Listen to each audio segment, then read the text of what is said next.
Hello friends. माघ मास के जो चौथ को माई चौथ कहा जाता है या फिर माघी चौथ कहा जाता है और इसका उद्यापन कैसे किया जाता है, क्या क्या सामग्री लगता है और किसको माई चौथ का उद्यापन करना चाहिए, ये सारी डिटेल्स आपको इस वीडियो में जानकारी मिलेगी। तो आप वीडियो को स्किप मत करिए। तो चलिए शुरू करते हैं। माघ मास के जो चौथ व्रत आता है उसको माई चौथ कहा जाता है। लड़का का शादी के बाद लड़का की माँ को उद्यापन करना जरूरी होता है। साथ ही साथ जब कोई बच्चे की माँ बनती है यानी लड़का की माँ बनती है तब उसको भी माई चौथ की उद्यापन करना जरूरी होता है। तो चलिए शुरू करते हैं कि किस विधि से इसको किया जाता है।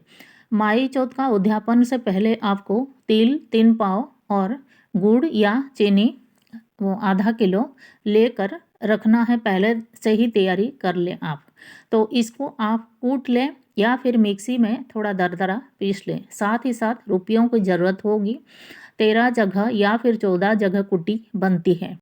14 जगह कुट्टी बनाकर 14 कटोरी में या फिर 14 दोना में आप रखें। उसके ऊपर 10 रुपया या 20 रुपया रखें और परांत के ऊपर सारे कुड्डियों को रख के आप एक साड़ी और एक ब्लाउज पीस सासू माँ के लिए रखें। साथ ही साथ कुछ सुहाग का सामान भी रख सकते हैं।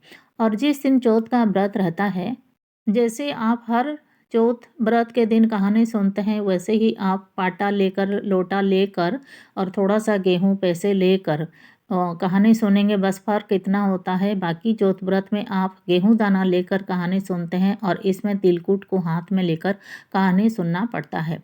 और उसके बाद आप कहानी सुनकर सूरज भगवान को अर्घ्य देकर बाणा निकालेंगे। उद्यापन में भी सासू माँ को पहले बाणा निकाल के देते हैं, फिर जो उद्यापन की सामग्री को हाथ फेर कर देते हैं। तो इस तरह से आप बाणा देने के बाद में जो 14 कुट्टी वाला परांत को आप रोली से छांटा लगा कर सासू माँ को दे सकते हैं। और सासू माँ को ये 14 कुट्टियों को अपने किसी अड़ोस पड़ोस में भी बंटवा सकते हैं और कोई सुहागन ब्राह्मणी को भी दे सकते हैं, अपने फ्रेंड्स को भी दे सकते हैं और साड़ी को और सुहाग के सामान को खुद रख सकते हैं। इस तरह से चौथ का व्रत को यानी माई चौथ का व्रत का उद्यापन करते हैं। और रात को वैसे ही चंद्रमा को अर्घ्य देकर व्रत का पारण करके आप भोजन कर सकते हैं। लड़का की शादी जब होती है तो लड़का की माँ को भी ये चौथ का उद्यापन करना पड़ता है।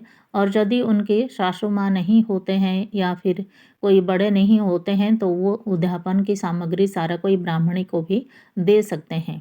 तो इस तरह से माई चौथ का उद्यापन किया जाता है।